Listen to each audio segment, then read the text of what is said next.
Olha só, o presidente Jair Bolsonaro sancionou na semana passada a lei que torna crime hediondo o homicídio contra menores de 14 anos e estabelece medidas protetivas específicas para crianças e adolescentes vítimas de violência doméstica e familiar. A norma foi batizada de Lei Henri Borel, em referência ao menino de 4 anos morto no ano passado, depois de ser espancado no apartamento em que morava no Rio de Janeiro, ali na presença da mãe, Monique Medeiros, também do ex-vereador Jairo Souza dos Santos Júnior, o doutor Jairinho, padrasto do garoto. Para comentar e avaliar a efetividade das mudanças na repressão desse tipo de crime, que visa proteger as crianças, a gente conversa agora com o especialista em Direito e Processo Penal, Leonardo Pantaleão, nosso convidado também aqui no Issa Bahia. Seja bem-vindo. Bom dia, Leonardo. Bom dia, é um prazer falar com você e com seus ouvintes.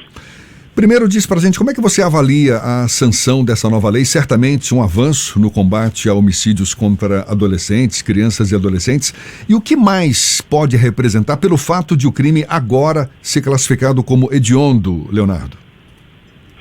Olha, essa é uma iniciativa do nosso Poder Legislativo no sentido de inibir ou tentar inibir cada vez mais os crimes no âmbito da violência doméstica, dessa vez agora focados nas crianças e adolescentes que são vítimas desse tipo de comportamento.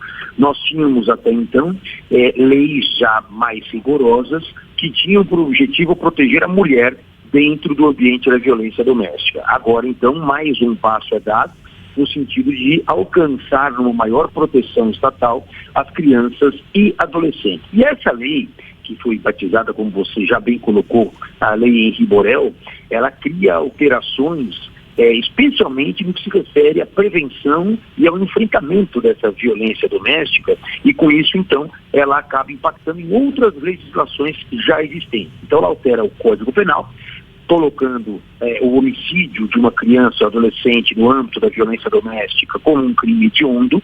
Ela altera também o próprio Estatuto da Criança e Adolescente, ela altera também a Lei de Execução Penal, enfim, ela faz uma série de alterações no sentido de aumentar o rigor.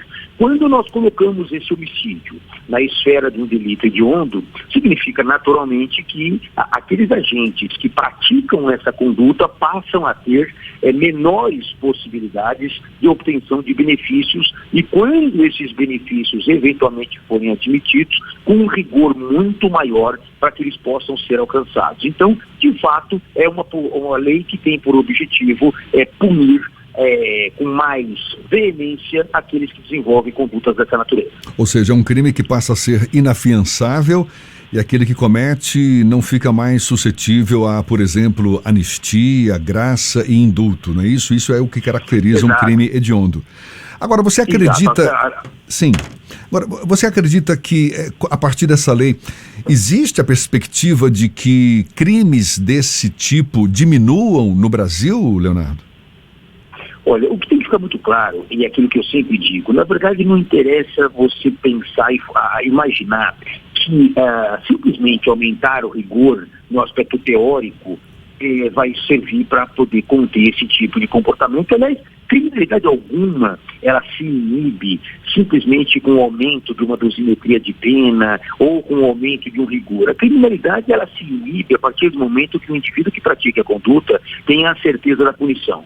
A certeza da punição é que faz com que o indivíduo reflita muito mais antes de desenvolver aquele comportamento. Eu sempre dou um exemplo de que você pode colocar uma pena, vamos imaginar que fosse possível, não é possível pela Constituição, mas eu poderia colocar uma pena de 100 anos para algum determinado crime, mas se essa legislação não for aplicada, pouco poder inibitório ela terá.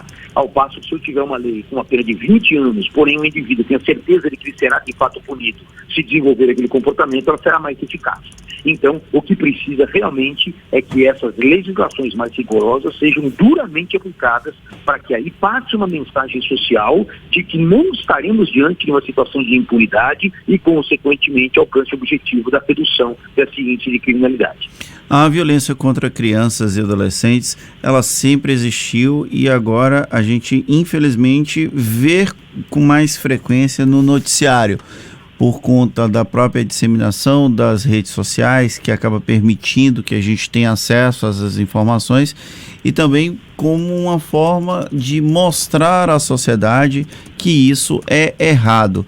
A partir do momento que o legislador pensa em uma lei que tenta coibir ainda mais a prática desse crime, que sempre foi crime, mas que anteriormente tinha uma pena não tão dura, o legislador passa uma mensagem importante para a sociedade, ou é algo que foi muito pontual e que não necessariamente mostra uma preocupação de quem está planejando a legislação com esse problema social?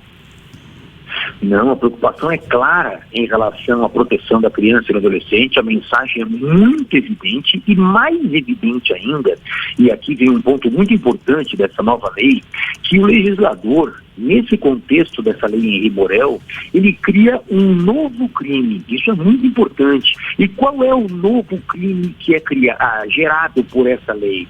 A partir desse momento que entrar em vigor a lei Henri Borel, aquela pessoa que, independentemente da relação que tenha com a criança, independentemente se é parente, independentemente se é alguém próximo ou não, a pessoa que deixar de comunicar a uma autoridade pública a prática de uma violência ou de um tratamento cruel, degradante, em relação a uma criança ou adolescente, ela estará praticando crime.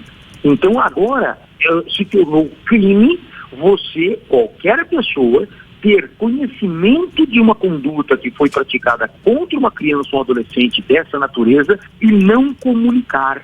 Então a sua omissão em não comunicar às autoridades desse fato que você tomou conhecimento o coloca dentro do contexto do direito penal para ser alcançado por esse crime novo. Então veja, a omissão do indivíduo que soube e não comunicou já o faz praticar um crime independente daquele que foi praticado com a criança. Então isso mostra a preocupação do legislador em realmente fazer com que a sociedade se una em busca do combate a esse comportamento. Agora, Leonardo, e para a gente encerrar, por que, na sua avaliação, essa nova lei abrange apenas adolescentes menores de 14 anos e não menores de 18 anos, que também são adolescentes e poderiam, em tese, também ser beneficiadas ou beneficiados pela mesma lei? Em razão da maior vulnerabilidade dessas crianças e adolescentes abaixo de 14 anos. Então, por conta disso, o legislador foca nesse público, mas isso não quer dizer que aquelas pessoas, aqueles adolescentes acima de 14 anos, entre 14 e 18, também não sofram a proteção legal, até porque o próprio Estatuto da Criança e do Adolescente também contempla medidas que podem ali protegê-los desse tipo de comportamento. Leonardo Pantaleão, especialista em Direito e Processo Penal, muito obrigado pela sua disponibilidade, pelos esclarecimentos dados para os nossos ouvintes. Bom dia e até uma próxima, então. Um bom dia para vocês todos e uma próxima oportunidade. Agora, 19 para as 9 aqui na Tarde FM.